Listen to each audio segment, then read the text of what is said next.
What up, guys? I'm just a little bit early or late, however you want to call it, tonight. It's Wednesday, so we are either live action or a new video every Monday, every Wednesday at 6:30 p.m. Pacific Standard Time. And tonight we are here and we are going to ask or answer the question, do doctors really know it all? And I don't know about for you guys, but when I wasn't a doctor, when I was a pre-med, Vicente, what up? Taylor, what up? I always thought that doctors were like these perfect people who had never had anything in doubt, were never unsure of themselves. They just knew everything. And I think even as a medical student, you still have that perception of doctors that they're perfect, right? They're like their white coats, perfectly shiny and new, and there's nothing ever wrong they do. There's never have a negative thought or anything like that. I don't know about you guys, but who kind of sees doctors that way as these like superhuman beings who are super smart, all knowing, never to have a flaw? Who sees doctors this way? Maybe you're more advanced than me, but who sees doctors as these, as I sip my pink cup, who sees doctors as these perfect people? Right? Who's intimidated sometimes by when they see doctors, when they have their mentors and all those people, who gets intimidated and says, man, I don't know if I could ever be that smart. I could ever be that good. I could, all these things, right? We think these things about doctors. And the reason this came up in my mind today was that, as you guys know, I'm an anesthesia resident. And what's cool, I think there's a lot of things that are terrible and sucky about residency. But one of the cool things about residency is that you are in a training situation with other people who are also under the expectation that they're training. And so you get to do cool educational things where you come together and you learn together and grow together. And so today we actually had an educational day where all day all we did was hang out in the simulation center and do simulations. And as part of that, and what is so important in terms of even improving your own study skills is reflection. So reflecting on your actions, reflecting on what you're doing, and analyzing what you're doing right and what you're doing wrong. That's how you improve, that's how you grow, that's how you get better. And so in medical education, one of the scary things, one of the exciting things is you're always doing self-reflection, self-analysis, group reflection, group analysis, where you're looking at what other people are doing, you're critiquing them, and you're critiquing yourself. And it can be intimidating because you always feel like you're under the spotlight, under the strobe light. So if you feel like you're pressured now in undergrad, when you get to medical school and you get to residency, you get to be a doctor, you're constantly being evaluated. And it's interesting because your personality type kind of comes out, and that some people who are naturally very anxious, naturally very nervous people, very self-conscious people, they become even more self-conscious because they're always being evaluated and they can get very, very stressed out. However, other people who don't mind evaluation, who see evaluation and critical thinking and assessment in the right light, as in that it's opportunities to grow and get better, understand what you're doing right, they like it. So I love getting critiqued. It doesn't phase me one bit. You can tell me I'm a terrible whatever. It doesn't phase me one bit because it allows me to fill in the holes in my practice. Um, so we had simulation today, and it was really, really interesting because now I'm in my last year of residency. I'm a couple months away from graduating, and there's very little oversight in my day now. I basically just show up, and I function as essentially a junior attending. Um, Bradford, I'm doing well. Thank you for asking. Um, but it was cool because we got together, all of us last year residents today, and we just for like 3 hours just talked about what our experience has been in residency and how things are going currently. Thank you for the congratulations. Yes, I'm so close to the end. Finally made it. But what I thought was very interesting is that we have this perception of us doctors as know-it-alls, and at every level we always kind of like I'm sure you guys have had interactions with medical students, and they act like they wrote the book on medical school admissions. Like, oh yeah, I could tell you exactly how to get to medical school, or they tell you, oh yeah, medical school's so easy, and oh I'm dominating, and it's like that's not accurate, right? Um, but in this session, it was cool because especially I don't know if it's in all fields, but in anesthesia particularly, you always operate like you're always in this bubble, your own operating room, right? You don't get to. I think in medicine you do like rounds, so you get to see other people's presentations and how they think about patients. But in anesthesia, you're in your own room, in your own isolation bubble, so you don't get to see other people do anesthesia all the time. So you only know what you do and what you worry about and what you've seen that stresses you out. And as we sat in this group, it was cool and interesting because you guys know I'm a fairly confident guy, so I don't trip off of anything. But it was even for me, it was very reassuring to hear that other people worried about the same things that I worry about. You know what I mean? Like, I've done tons of pediatric cases with little tiny babies, but every time I get a little baby assigned to me, I'm always like, oh my gosh. And I go like double reference to make sure, like, okay, are the doses right? Is this the proper way to do? Like, I go through and I make sure that I'm doubly ready, and it's nerve wracking. And it was interesting to hear that they worried about the same things or the same patient types, and it was, I hadn't missed. So this is going to be a interesting tell-all story. So if you guys want to hear what happened to me yesterday, like the video right now, and I'll tell you guys a real life scary moment story where I went into superhero mode and saved the day, but it was crazy. So if you guys want to hear that, like the video right now, and I'll tell you.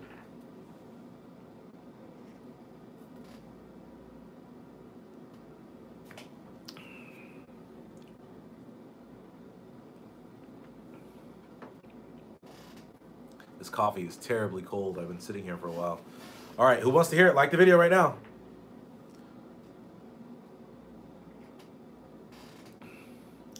There's 5 times as many people on this video right now that have liked the video. So step up if you want to hear this story. You're dang right I'm the man, Ghoul. Dang right.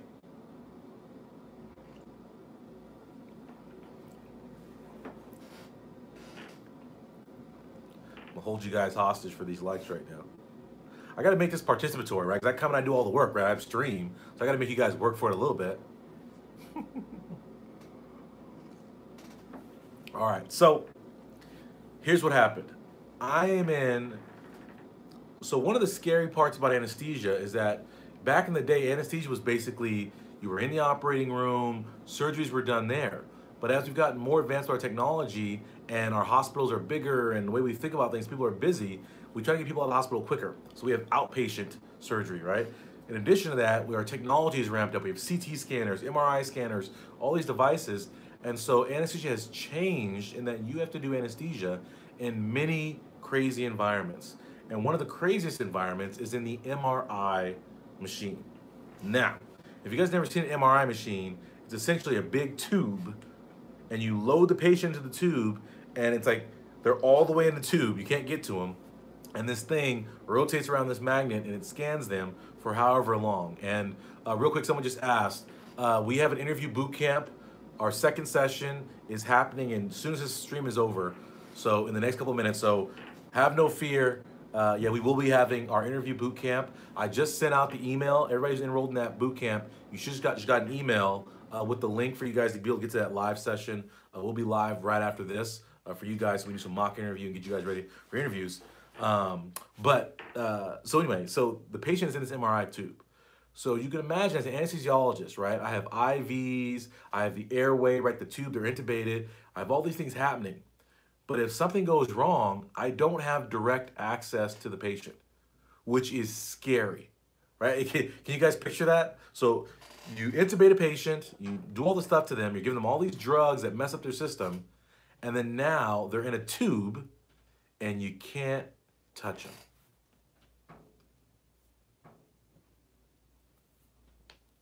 Think about that, right? Is that like your worst nightmare? It's like setting a chicken to cook and then you can't open the oven. You don't have an opportunity, you can't touch it. So it's very, very scary as an anesthesiologist. And you're in this MRI room, and again, the MRI is a big magnet. So because of that, you have to use all these new special equipment that you're not normally used to using because you can't bring metal in to a big giant magnet, right? Clearly a bad idea, right? So you have to use entirely different equipment than you're used to. We have different tubing, different airway equipment, everything's entirely different, so you're struggling with that.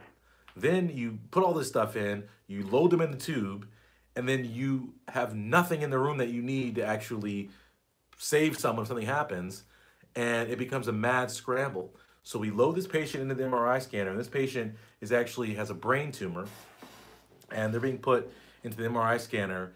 And this guy, in terms of assessing difficult airways, so as anesthesia, it's our job to prevent bad stuff from happening. So you have to have ways of predicting when bad stuff's gonna happen. And this patient, of course, right? Of course, this patient is 160 kilos. So who can do math here? How many pounds is 160 kilos? This is gonna be important for the story. right? So when we're assessing airway, my first thing is I look at the patient. What do they look like? 160 kilos. How many is that? How many pounds is that? Yeah, it's 3 bills plus. He's about 350 pounds-ish. It's huge, huge, okay? Just about 350. That's a lot of weight. Now, what if I told you this patient was 350, but they were 5'8"? Now, this guy is 5'8", 350 pounds. I want everyone to close their eyes. I want everyone to close their eyes right now. What do you picture the neck and face of a 5'8" person who weighs 350 pounds? What do you picture their neck and face looking like? Alex said a bowling ball.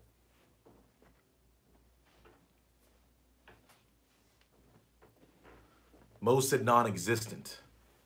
Like Big Albert, right? Zach said that Shreveport Skinny. It's no joke. Actually, so funny story about Shreveport Skinny. So did you guys know when the Saints opened their new stadium a while back, the Mercedes-Benz whatever stadium, that they actually faced pushback because people in Louisiana said that the seats were not large enough for them. They were made too small. Anyway, so 5'8", 350 pounds, your head is about this round. Your neck is completely non-existent, right? Sitting on the shoulders. And for an anesthesiologist, that's scary, scary time because you're like, oh, this person's gonna be difficult. Why? Well, because let's start with just ventilation, right? As an anesthesiologist, we wanna be able to push air into the patient. We give you these drugs and we turn off your ability to breathe. We paralyze you. You can't breathe on your own. I have to breathe for you. The first way I breathe for you is via a mask, and I push a bag and I push air in your lungs. Well, if your face is big and round like this, my mask will not fit properly. It's problematic. Additionally, right, if you have no neck, right, there's no structure to here. So therefore the tongue, the tissues, everything just collapses on itself, right? And you've heard, like, really heavy-set people, you can hear them breathing. Why? Because the tissues are all obstructed. So now I've paralyzed you, you've got no muscles tone, everything's closing down, and I'm trying to push air through this craziness of your face. It's difficult. Then, assuming I can even do that, or even if I can't, my next step is that I have to intubate you. I have to put a tube into your trachea. Well, it just so happens, as you guys can imagine, the mouth and the trachea do not align. They're at a 90-degree angle. So in order to make them align, I have to extend the person's head back using their neck as a lever to get the head back to align everything. Well, if you have no neck, I have no lever, and I cannot create a good line of sight to put the tube in. Therefore, right, it's a super difficult intubation. So now I have difficult ventilation, difficult intubation. On top of that, obese people, right, the more fat you have, right, the more metabolism you have, the more oxygen you need. Therefore, obese people desaturate super fast. So now you have a patient who, as soon as you paralyze them, is going to lose all their oxygen.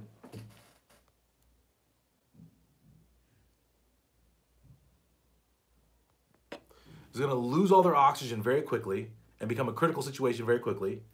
You're going to struggle to bring the oxygen back up because you can't mask them. And then when you go to put the tube in, you're going to have difficulties. You can't see what's going on.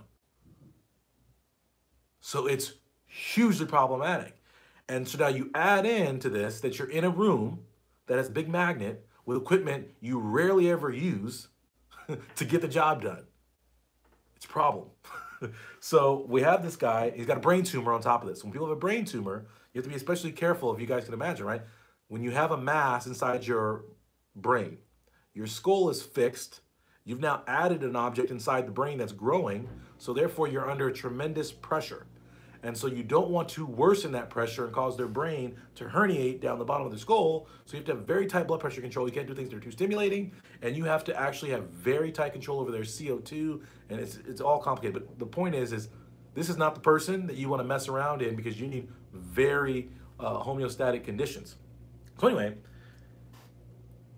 we go to intubate this guy. Of course we can't ventilate him. We knew that was going to happen. Okay, fine, we'll just intubate him. We go to intubate him.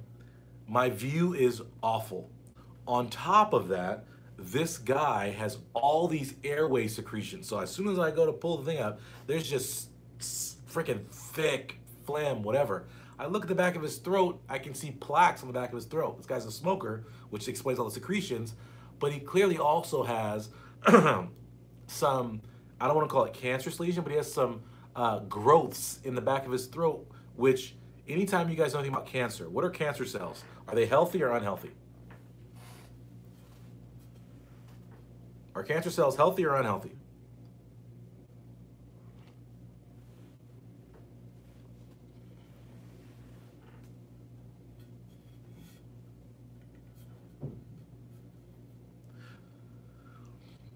Seen a couple new faces on here. If you are new here, make sure you guys subscribe and turn on notifications so you can get all this goodness all the time. And if you are not new and you are here and you're enjoying this video, make sure you like the video. Okay, so cancer cells are not normal. Okay, they're unhealthy.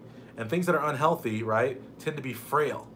So malignant cells, benign cells, regardless, tumor cells that have poor regulation, they're very unhealthy. And when things are unhealthy, that means they're friable and delicate.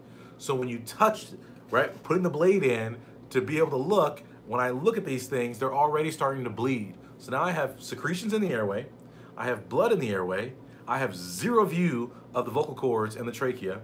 The neck is huge, I can't ventilate him, I gotta get the tube in. So we struggle to get the tube in.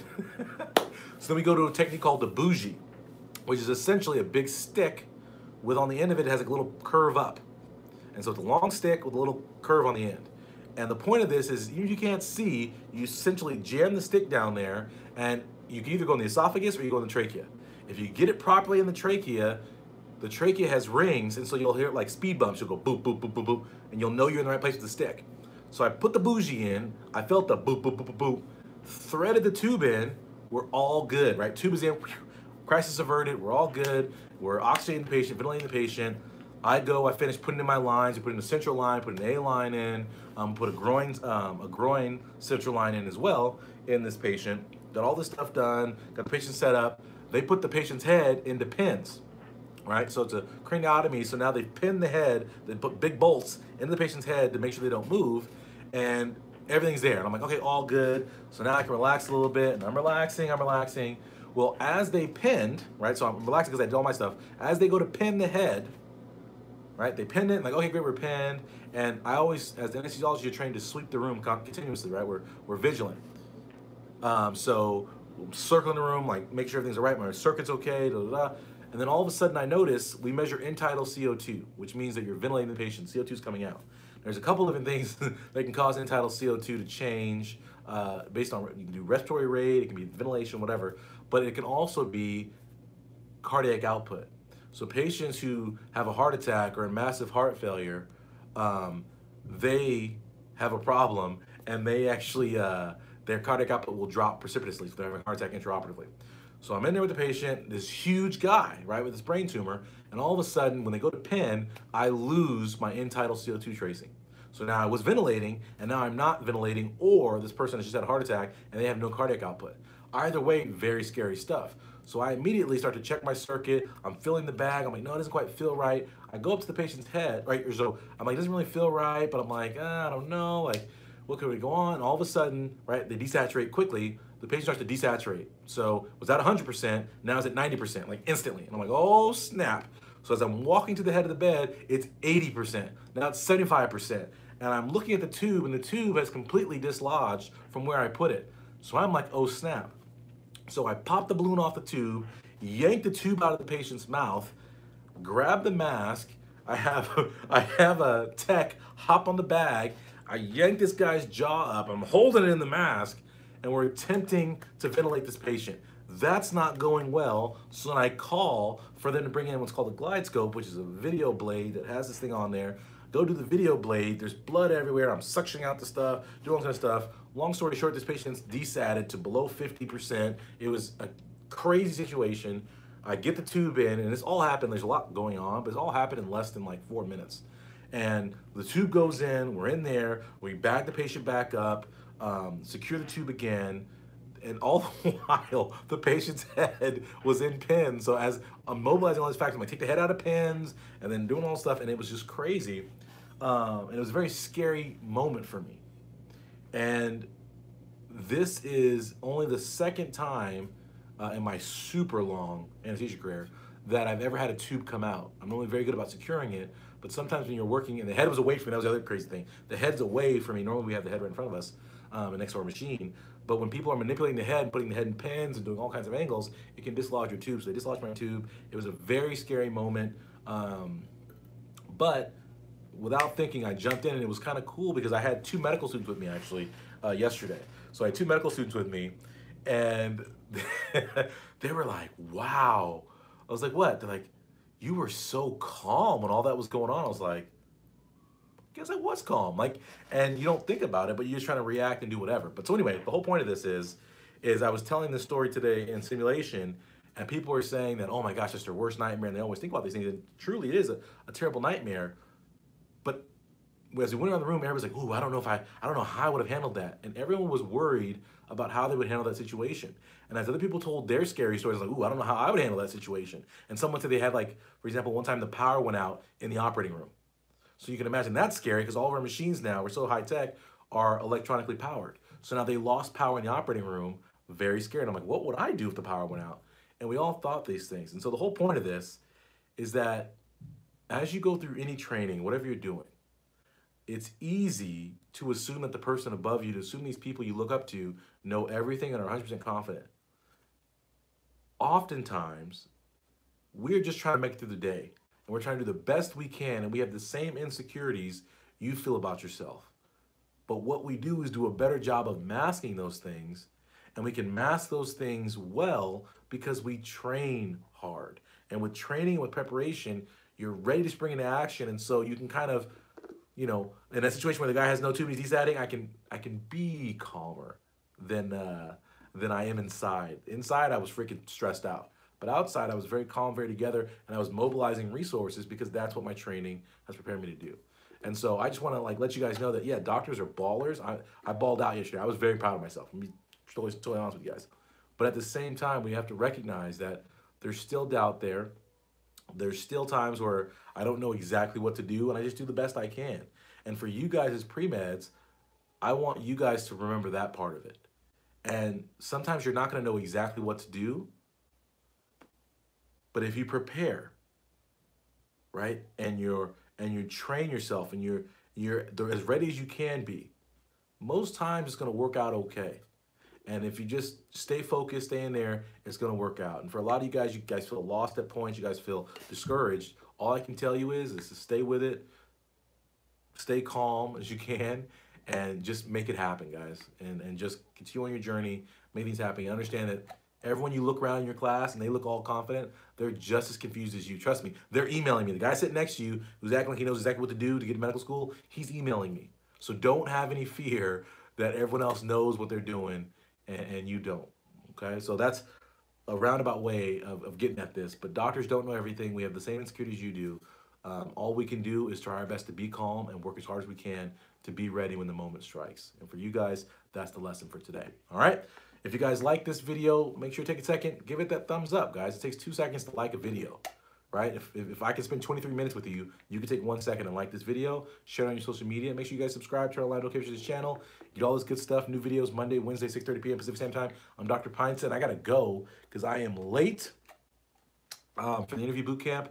If you guys want to be in the interview boot camp, the link for our website is right below. It's premedproductivity.com. Go sign up for my interview course.